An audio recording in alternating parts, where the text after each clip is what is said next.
When my brother turned 18, my parents bought him a car. When I turned 18 2 years later, they told me to be grateful for the used bicycle in the garage. I did not say anything for years. Tonight, every single story is about a parent who had a favorite child. Not the same 5 stories you might have heard before. 5 new families, 5 new patterns, 5 moments the truth finally surfaced. This is the part that gets me every time. Let me take you back to where each of these stories started. My name is Ashley. I am 30 years old. I live in Milwaukee, Wisconsin, and 11 months ago I finally asked my parents directly why my older brother had received a brand new car for his 18th birthday while I, turning 18 2 years later, had been presented with an old bicycle that had been sitting in our garage for years, accompanied by a lecture about learning to appreciate what I already had rather than expecting extravagant gifts.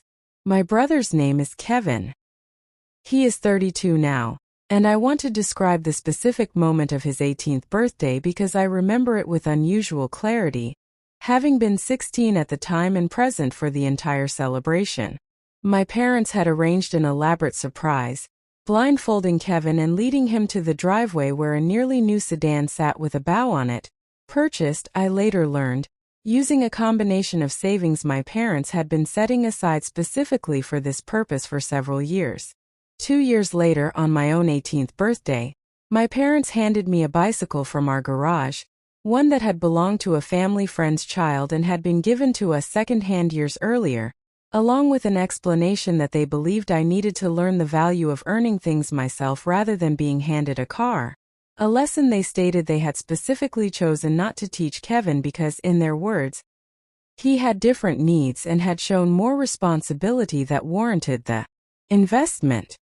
I want to describe what it was like to sit with this disparity for 12 years before finally addressing it directly, because I think the delay itself says something about how deeply I had absorbed the idea that questioning it would make me seem ungrateful or petty. I brought it up 11 months ago during a family dinner, prompted by a conversation about my own daughter, who was approaching her own significant birthday, and my parents' unprompted comments about what an appropriate celebration might look like for her. Comments that made clear they still held the same philosophy about not spoiling children with expensive gifts, apparently without any awareness of the irony given their treatment of Kevin 12 years earlier. I asked them directly why Kevin had received a car and I had received a bicycle from the garage, framing the question factually rather than accusatorially, genuinely curious whether they would offer the same explanation I remembered from 12 years earlier or whether time had changed how they understood the decision. My mother's response was that Kevin had been saving for his own car,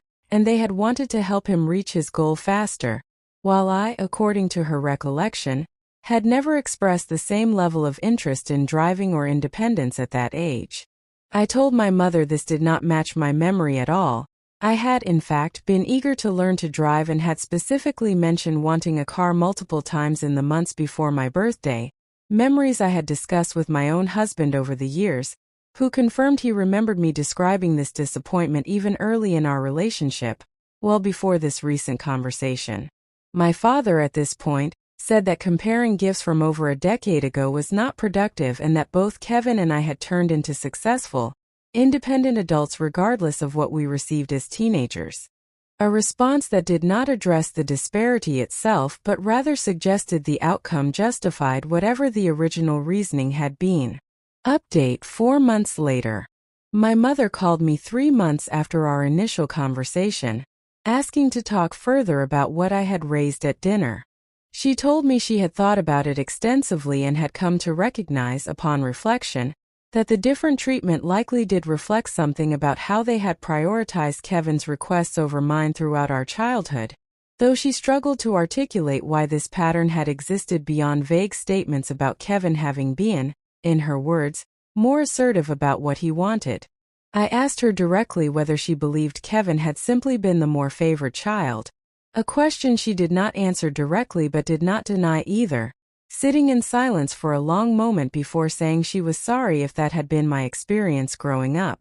My relationship with my parents remains complicated. They have made some effort since this conversation to be more mindful about gift giving and attention with my own daughter, but I continue to feel that the acknowledgement I received fell short of a genuine reckoning with the decades-long pattern rather than simply the single car versus bicycle example I had raised. Kevin, when I mentioned this conversation to him separately, expressed genuine surprise, telling me he had never fully realized the disparity in how our parents had treated us, having simply assumed, as the older child, that certain privileges naturally came with being first, an assumption I found telling in how differently favored and unfavored children can experience and interpret the exact same family dynamics.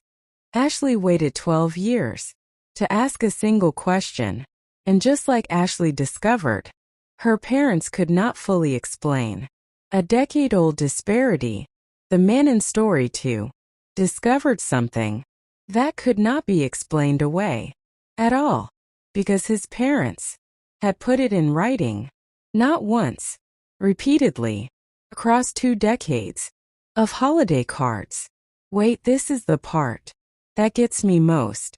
Here is what he found. My name is Brian. I am 38 years old. I live in Pittsburgh, Pennsylvania, and 9 months ago, while helping my aunt organize old family correspondence after a household move, I discovered a stack of holiday cards my parents had sent to extended family members over roughly 2 decades, and noticed a pattern that, once identified, I could not unsee. In card after card spanning 20 years, my parents' handwritten notes consistently named my younger sister specifically, often with detailed updates about her achievements and activities, while referring to me only as your other nephew or your other grandson, without ever using my actual name in the personal notes portion of the cards, despite listing both of our names on the printed portion of the card itself. My sister's name is Katie. She is 35 and has always had, in my general awareness growing up, a slightly closer relationship with our parents than I did,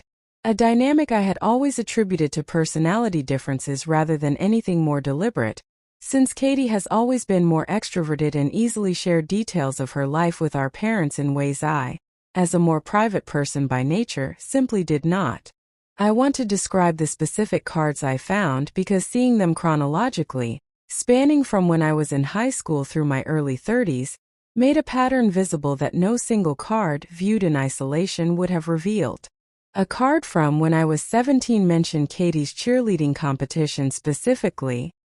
congratulating her by name, while noting only that your other grandson is doing well in school, without any specific mention of academic details despite my having made honor roll that same semester, information my parents certainly knew. A card from my mid-20s detailed Katie's new apartment and job promotion by name, while stating simply that your other nephew is still at his job, despite my having received a significant promotion of my own that same year that my parents had, in phone conversations, expressed what seemed like genuine pride about at the time. I want to describe what it felt like to lay out roughly 15 of these cards chronologically on my aunt's dining table and see, in my parents' own handwriting, spanning 2 decades, a consistent pattern of naming one child while reducing the other to an anonymous descriptor, a pattern that felt different from an occasional oversight, and instead revealed something that appeared genuinely subconscious and deeply embedded in how my parents related to each of us,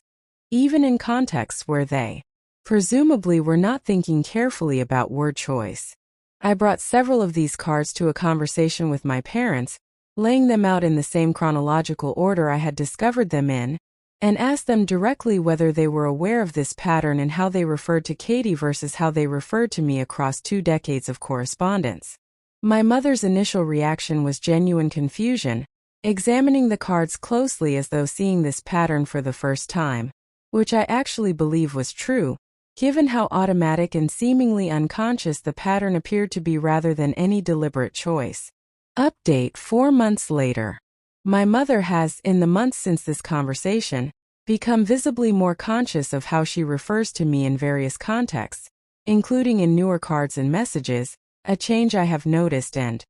appreciated even as I continue to process what it means that this pattern existed automatically for 2 decades without either of my parents apparently being aware of it. My father has been less engaged with this conversation overall, generally deferring to my mother's responses and expressing some frustration that I was, in his characterization, digging up old holiday cards rather than focusing on our current relationship, a response that felt somewhat dismissive of what I considered a genuinely significant discovery about a subconscious pattern that had persisted for 20 years. Katie, when I showed her the cards, was deeply uncomfortable, telling me she had never wanted or asked to be treated as more prominent than me,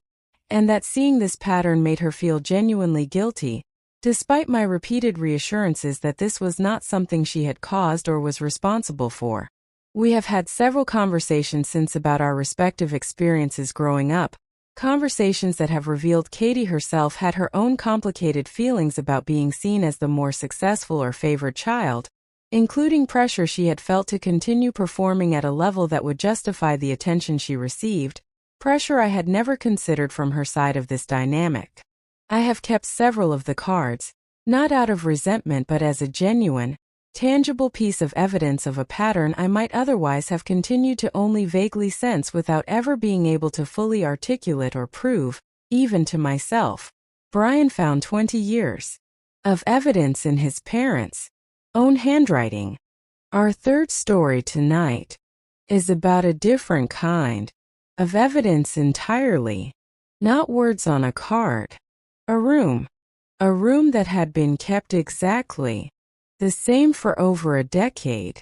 while another room was converted, repurposed, and eventually forgotten. Can you imagine walking into your childhood bedroom as an adult and discovering it no longer exists, while your siblings' room remains a shrine? This is the part that stays with me. Here is what happened. My name is Nicole. I am 33 years old. I live in Kansas City, Missouri, and 13 months ago I visited my parents' house for the first time in several years and discovered that my childhood bedroom had been converted into a home gym shortly after I moved out for college 15 years ago, while my younger sister's bedroom, despite her having moved out around the same general time frame, had been preserved almost exactly as she left it, complete with her old posters, trophies, and furniture arrangement, functioning as what I can only describe as a shrine to her adolescence that my parents maintained with what appeared to be genuine ongoing care, including fresh flowers on her dresser that my mother acknowledged, when I asked, she replaced weekly. My sister's name is Lauren.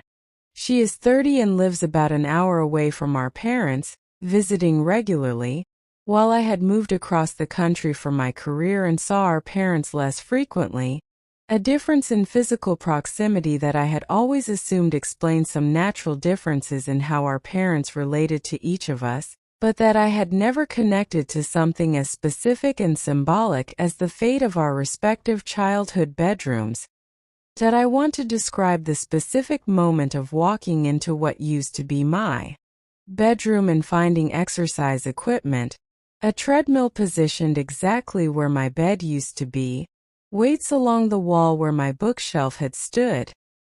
With no trace remaining of the room I had grown up in, no photographs, no memory of the space having belonged to me at all. I then walked past Lauren's old room, curious after the shock of my own room's transformation, and found it essentially frozen in time, her high school cheerleading trophies still displayed prominently, her bed still made with the same comforter I remembered from her teenage years, and yes, fresh flowers on the dresser that my mother confirmed, when I asked with genuine confusion rather than accusation in that initial moment, she replaced regularly because she liked keeping the room, in her words, ready for Lauren whenever she wanted to stay over, despite Lauren having her own house an hour away and rarely, if ever, actually using this preserved bedroom for overnight visits. I want to describe the conversation that followed because my initial question, asked with more confusion than anger, about why my room had been so completely repurposed while Lauren's remained essentially a museum,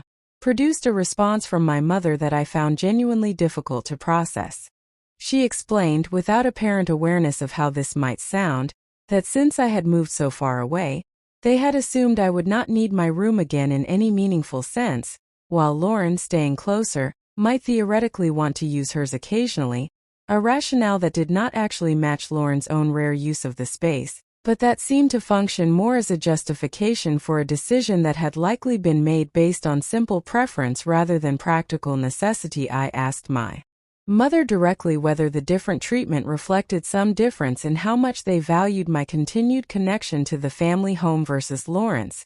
a question she did not answer directly, instead reiterating the practical explanation about distance that did not fully account for the disparity given Lauren's actual and frequent use of her preserved room. Update: 4 months later. My parents converted the home gym back into a guest room shortly after our conversation, a gesture I appreciated though I found somewhat bittersweet, given that it felt less like an acknowledgement of the underlying issue and more like an attempt to physically resolve a symptom without addressing what the original disparity had represented about how they prioritized my continued presence in their lives versus Lauren's. I have had several conversations with Lauren about this since, and she has expressed her own discomfort with learning about the preserved room dynamic, telling me she had genuinely not thought much about her old bedroom status in recent years and found it somewhat strange in retrospect that our parents maintained it so meticulously without her ever requesting this.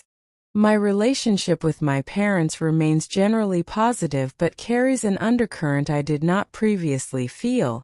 an awareness that even physical spaces in the house I grew up in had apparently been allocated based on an unspoken hierarchy of whose ongoing connection to the family mattered more, a realization that has made me somewhat more guarded in interactions with them that I previously would have taken at face value. Nicole's bedroom disappeared, while her sister's became a shrine. Our fourth story tonight is about something even more consequential. Not a bedroom. Career. Because one sibling's dreams were actively supported, while the others were actively discouraged by the exact same parents, using the exact same financial resources. Wait, let that sink in. Here is what happened. My name is Victoria.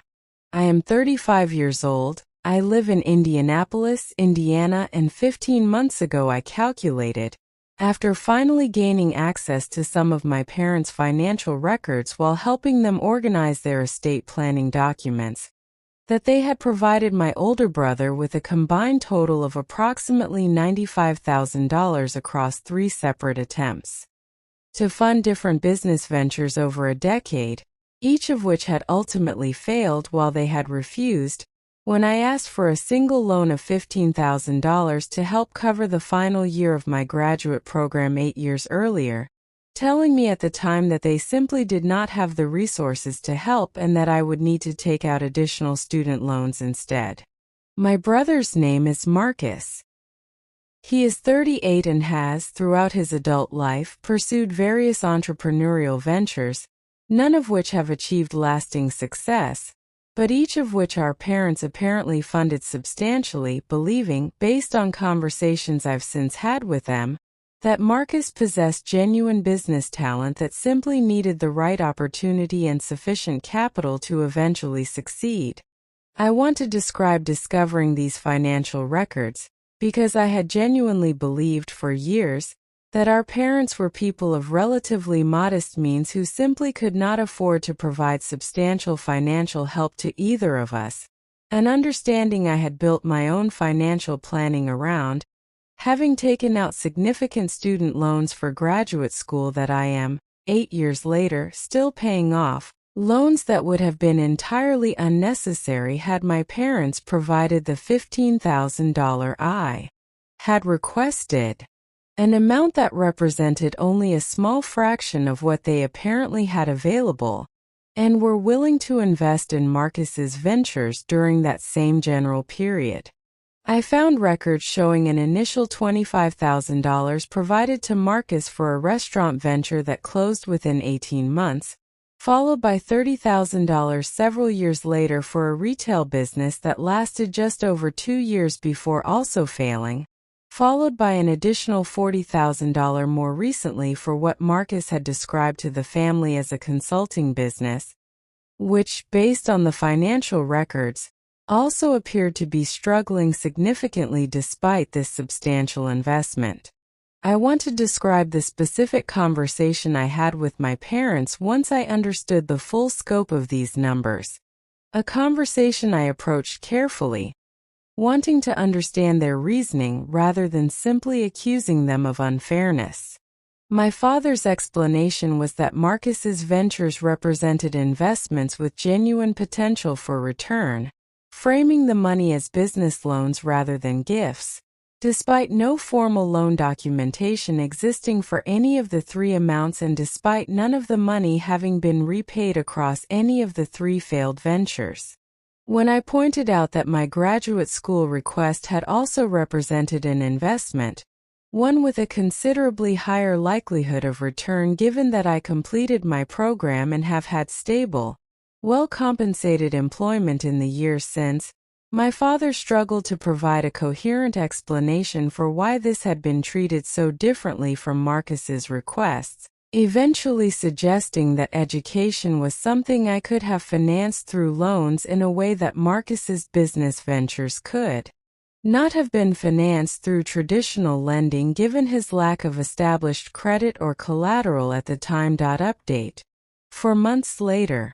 my parents have not offered any additional financial compensation or acknowledgement beyond the initial conversation, though my mother did tell me privately, in a separate discussion several weeks later, that she recognized upon reflection that the disparity had likely reflected an underlying assumption that I, as what she described as the more naturally responsible child, would find a way to succeed regardless of their support, while Marcus, in her characterization, needed more direct intervention to find his footing, an explanation that, however well-intentioned, essentially confirmed that my demonstrated responsibility had been used as justification for providing me with less support rather than more. I have significantly recalibrated my expectations of my parents' financial support going forward, having previously believed, based on their stated financial limitations, that any future major life expenses would need to be handled entirely independently, an assumption I now understand was based on incomplete information about what they were actually willing and able to provide when sufficiently motivated. Marcus, when I discussed this with him directly, expressed some awareness that he had received more financial support than I had, though he characterized this as simply reflecting his greater ambition and willingness to take entrepreneurial risks, a framing that notably did not include any acknowledgement of the three failed ventures or the fact that none of the substantial investment had ever produced a return, financial or otherwise, for our parents. Victoria's parents funded 3 failed businesses, while refusing to help her finish graduate school once. Our final story tonight, Story 5, is about a different kind of favoritism entirely. Not money, not gifts, something that cannot be calculated or measured in any spreadsheet. Time, specifically whose time mattered enough to protect, and whose did not. This is the last story, and it might be the most quietly devastating one you hear tonight. Here is what happened. My name is Samantha. I am 31 years old. I live in Columbus, Ohio, and 7 months ago I sat down and, prompted by a conversation with my therapist about patterns I had never fully examined from childhood, actually counted, using old calendars and photographs I still had access to, how many of my significant childhood events my mother had attended compared to how many of my younger sisters she had attended, and discovered that my mother had missed approximately 40% of my events across my school years, citing work conflicts, illness, or simply forgetting, while missing none, as far as I could document, of my sister's comparable events during the same general period, despite both of us having activities scheduled with roughly similar frequency throughout our childhoods. My sister's name is Emily. She is 28 and has always had, in my general sense growing up, a somewhat easier relationship with our mother, a dynamic I had always attributed vaguely to their more similar personalities without ever having quantified or specifically examined what this actually looked like in practice. I want to describe the process of this documentation because it took considerable effort cross-referencing old-school calendars I found in storage boxes with family photographs that were, helpfully, mostly time-stamped, allowing me to reconstruct with reasonable accuracy which parent had attended which events across roughly a decade of our childhoods.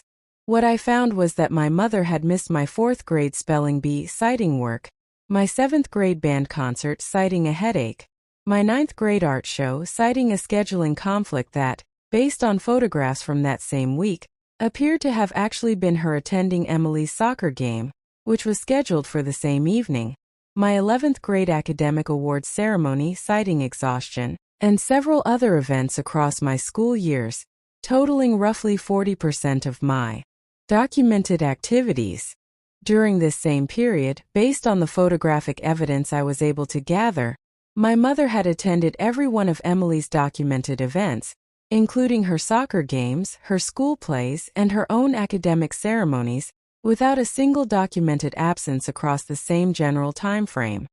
I want to describe what it felt like to lay this evidence out quite literally on my kitchen table and see a pattern I had never previously quantified but had, I realized upon reflection, always vaguely sensed without ever having the concrete evidence to confront directly. I brought this documentation to a conversation with my mother, showing her the calendars and photographs I had compiled, and asked her directly why she had missed nearly half of my events while never missing any of Emily's during the same period. My mother's initial reaction was defensive, suggesting that my memory or documentation must be flawed or incomplete, but as I walked her through the specific dates and cross-referenced photographs, including the direct comparison between my missed art show and her attendance at Emily's soccer game the same evening, she became increasingly quiet, eventually acknowledging that she did not have a good explanation for the pattern beyond a vague sense that Emily's activities had simply always felt, to her, more urgent or important to attend. Update.